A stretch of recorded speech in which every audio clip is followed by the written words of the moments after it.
My fingers trembled as I typed the final search query into the dark recesses of the internet. The bath game ritual. I had heard whispers about it for months, rumors of a ritual that would allow me to access the deepest, darkest corners of the web. I was drawn to the macabre, to the thrill of the unknown, and tonight I was determined to uncover its secrets. The search results revealed a cryptic website adorned with disturbing images and indecipherable text. As I delved deeper into the digital abyss, I discovered a set of instructions, shrouded in ominous warnings. The ritual, known as the bath game, was a sinister path to the heart of the dark web, a place where the boundaries of reality blurred and nightmares took form. With trembling excitement, I gathered the required items: a bathtub filled with water, a mirror, a candle, and a knife. The ritual seemed deceptively simple. All I had to do was sit in the tub, lights off, and chant the words, "Daruma-san fell down," while gazing into the mirror. The catch? I had to do it exactly at 3:33 a.m. As the clock ticked relentlessly towards the appointed hour, I felt a growing unease. The house seemed to come alive with strange, inexplicable noises: the creaking of the floors, the whisper of the wind outside, and the echoing silence of my own heart. I couldn't shake the feeling that I was being watched, that something unseen was waiting for me to make a mistake. At last, 3:33 am arrived, and I entered the bathroom, the flickering candle casting eerie shadows on the walls. I lit the candle and set it on the edge of the tub. The mirror loomed before me, its reflective surface shrouded in darkness. The water in the tub rippled as I eased myself into it, the sensation sending shivers down my spine. I took a deep breath and began to chant, my voice wavering in the oppressive silence. Daruma-san fell down. Daruma-san fell down. The words repeated in a monotonous mantra, and I stared into the mirror, my reflection distorted by the flickering candlelight. My heart raced, and I wondered if I had made a grave mistake. The instructions had warned that I was summoning something, an entity known as Daruma-san, and that once summoned, it would begin to play a deadly game of pursuit. As I chanted, I caught a fleeting glimpse of movement in the mirror, a shadowy figure standing behind me. Panic surged through me, and I fought the urge to look away. I knew that breaking eye contact would be my undoing. The figure in the mirror grew more distinct, a pale, grotesque woman with long, wet hair that hung limply over her face. Her eyes were dark voids, devoid of any humanity. She was watching me, studying me with an intensity that sent shivers down my spine. I continued to chant, my voice growing more desperate as the figure in the mirror began to move. Slowly, she lifted her hand, reaching out towards me.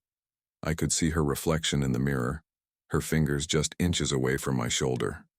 With a surge of terror, I completed the chant, "Daruma-san fell down," and I leaped out of the tub, extinguishing the candle in the process. Darkness engulfed the bathroom, and I was left gasping for breath, my heart pounding in my chest. I dared not look back into the mirror, but I could feel her presence, her malevolent gaze, boring into my very soul.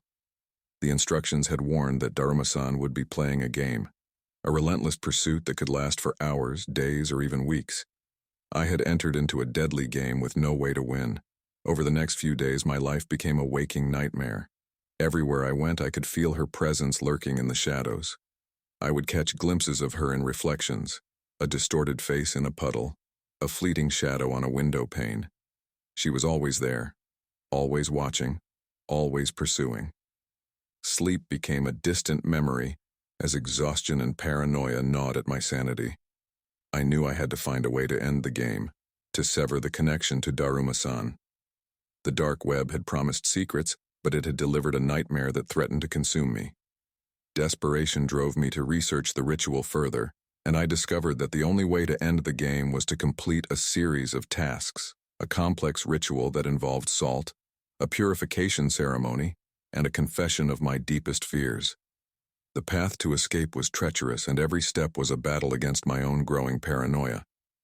As I performed the final task, confessing my darkest fears, I felt a weight lift from my shoulders. The relentless pursuit had ended, and the presence of Daruma-san seemed to fade away. But the scars remained, both physical and psychological. I had danced on the precipice of madness, and the abyss had left its mark. The dark web had promised secrets, but I had uncovered a horror beyond imagination. The bath game had tested the limits of my sanity, and I had emerged from its depths forever changed. The line between reality and nightmare had blurred, and the shadows that lurked in the corners of my mind would haunt me for the rest of my days. It was a sleepless night, one of those inky black hours when rationality wanes, and curiosity becomes an insatiable beast. The faint hum of my computer filled the dimly lit room, casting eerie shadows on the walls. My cursor hovered over a link that had beckoned to me from the darkest corners of the internet, an invitation to a ritual known as dry bones. My rational mind screamed at me to turn back, but the thrill of the unknown was too alluring to resist. With trembling fingers, I clicked the link and was transported into a world of cryptic websites, hidden forums, and encrypted messages. The ritual had been whispered about in hushed tones on the dark web for years, promising to reveal secrets beyond human comprehension. Skepticism battled with fascination as I delved deeper into the online labyrinth, seeking the elusive instructions. Finally, I found it, a thread titled "The Dry Bones Ritual: Unearth the Forbidden." The post contained a series of cryptic instructions, each more unsettling than the last. To complete the ritual, I needed a photograph of myself, a mirror, a small box, and a dark, quiet room. The ritual was simple. Stare at the photograph while chanting an incantation and then place it inside the box. The catch? I had to bury the box in an unmarked grave at midnight. My heart raced as I contemplated the implications of what I was about to do. The instructions claimed that the ritual would allow me to see the true nature of the world, to glimpse the secrets hidden beneath the surface of reality. It sounded like madness, but I couldn't resist the allure of the unknown. I gathered the necessary items and prepared for the ritual. The night was cold and shrouded in darkness as I stood alone in my backyard, the moon casting an eerie glow on the earth. I placed the photograph of myself in front of the mirror, feeling a sense of unease as I stared at my own reflection. I began to chant the incantation, my voice trembling with a mixture of fear and excitement. As I chanted, the air seemed to grow heavy, and a sense of foreboding settled over me. Shadows danced at the edges of my vision, and I felt as though I was being watched by unseen eyes. But I pressed on, determined to see this ritual through to the end. With the incantation complete, I carefully placed the photograph inside the small box and closed the lid. It felt like sealing my fate in a coffin. I stepped out into the cold, dark night and made my way to a desolate stretch of woods near my house.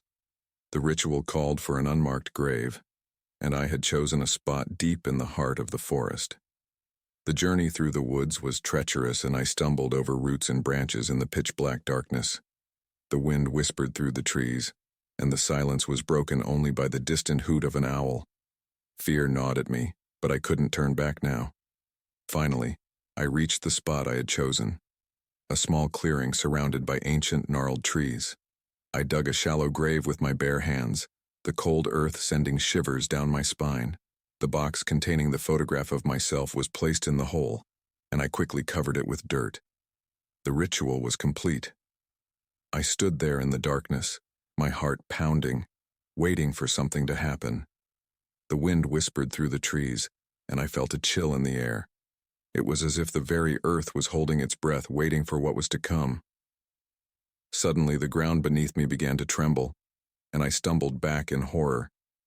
The earth seemed to come alive, writhing and shifting as if something were trying to claw its way to the surface. I watched in terror as skeletal fingers burst forth from the ground, their bony forms covered in decaying flesh. The earth itself seemed to weep blood, and a chorus of agonized moans filled the air. I realized with a sickening jolt that I had unleashed something unspeakable. The bones of the long dead had risen from their graves, and they hungered for something that I couldn't comprehend. The world around me twisted and contorted, and I felt myself being pulled into a nightmarish realm where the laws of reality no longer applied. I tried to run, but my legs were leaden and my movements sluggish. The skeletal figures closed in, their empty sockets fixed on me with an insatiable hunger. I was trapped in a waking nightmare, surrounded by the dry bones of the long dead. As the first rays of dawn began to break through the trees, the skeletal figures retreated, their grotesque forms melting back into the earth. The ground sealed itself, as if nothing had ever happened. I was left standing there, trembling and covered in cold sweat, with the chilling realization that I had ventured too far into the abyss. The dry bones ritual had shown me a glimpse of the true nature of the world, an existence filled with darkness and horrors beyond imagination. I had unearthed a malevolent force, and it had left its mark on my soul. The dark web had promised secrets, but I had found something far more sinister than I could have ever imagined. And as the sun rose on that fateful morning, I knew that I could never escape the darkness that now lurked in the shadows, waiting to claim its next victim. The wind whispered ominously outside my window as I stared at the clock, its glowing digits indicating the dreaded hour. Midnight. The room was bathed in an eerie silence, interrupted only by the occasional creaking of the old house. I couldn't believe I was about to do this, but curiosity had driven me to the brink. The midnight game, they called it, a ritual that promised to unlock the darkest secrets of the dark web. I had always been drawn to the macabre, and tonight I was going to plunge into the abyss. My heart raced as I double-checked the instructions I had found on a shadowy corner of the internet. A piece of paper, a few drops of my own blood, a candle, a matchstick, and a wooden door. These were the tools I needed. It all seemed too easy, too surreal. What could possibly go wrong? I thought naively. I began by lighting the candle and letting the flame dance seductively in the dimly lit room.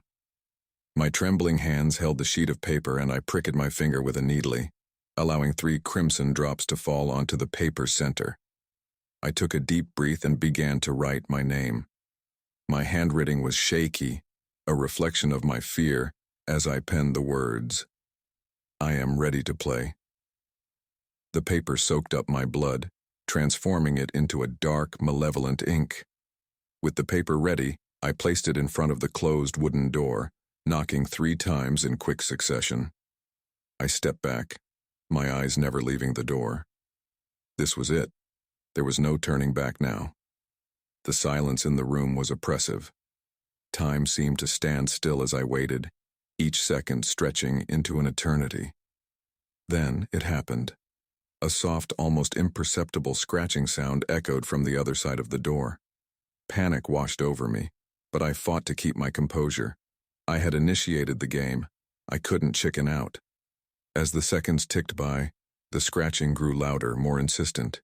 It was as if something on the other side was trying to claw its way through. My heart raced, and I realized that I had underestimated the gravity of this ritual.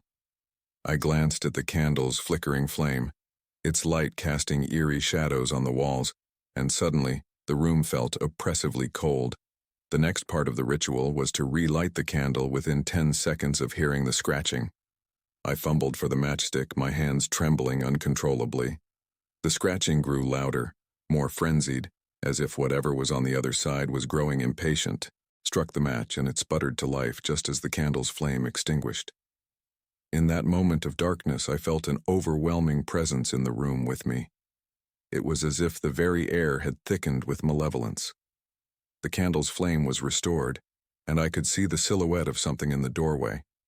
A figure cloaked in darkness, with eyes that glinted like shards of obsidian. Fear paralyzed me as I watched the figure step into the room. It moved with an unnatural, jerky gait, like a marionette being controlled by an unseen puppeteer. Its eyes locked onto mine, and I felt a searing pain in my chest as if my soul was being scrutinized. I couldn't tear my gaze away from those eyes, and I knew I had made a grave mistake. The figure inched closer, and with each step, the air grew colder, and my fear deepened. Desperation gnawed at me, and I desperately searched for a way out. But there was none. I was trapped in this nightmare. The room seemed to close in around me, the walls pressing in as if they were alive, eager to witness my torment. I forced myself to remember the final step of the ritual. To end the game, I had to avoid the figure at all costs until 3:33 a.m. It was easier said than done. The room seemed to warp and shift, its dimensions changing as the figure moved closer. It was always there, lurking in the shadows, its eyes never leaving me. The minutes stretched into hours and I could feel my sanity slipping away. The figure whispered incomprehensible words, a sinister chant that reverberated in my mind. It taunted me, promising unspeakable horrors if it caught me. I moved from room to room trying to evade the figure, but it was always there, its presence like a suffocating shroud. Time lost all meaning as I desperately fought to stay ahead of my relentless pursuer. The candle's flame flickered, threatening to go out at any moment, and with it my only source of protection. As the hours dragged on, I grew weaker, my energy waning. I stumbled and fell, my body unable to go on. The figure loomed over me, its eyes filled with a hunger that chilled me to the bone. I closed my eyes, waiting for the end to come. But then, the clock struck 3:33 a.m., and the figure vanished into thin air. The room returned to its normal state, and the oppressive cold lifted. I was alone, shaken and broken, but alive. The midnight game was over. I had survived, but at what cost? The dark web had promised to reveal the darkest secrets, and it had delivered on that promise. The horrors I had witnessed and the malevolent presence I had encountered would haunt me for the rest of my life. I had ventured into the abyss, and it had left its mark on my soul. I watched the first light of dawn break through the window, a sliver of hope in the darkness. But I knew that I could never truly escape the midnight game. It would always be there, lurking in the shadows, a reminder of the price I had paid for my curiosity and the darkness that dwells on the fringes of the internet. If you enjoyed the video, don't forget to like and subscribe.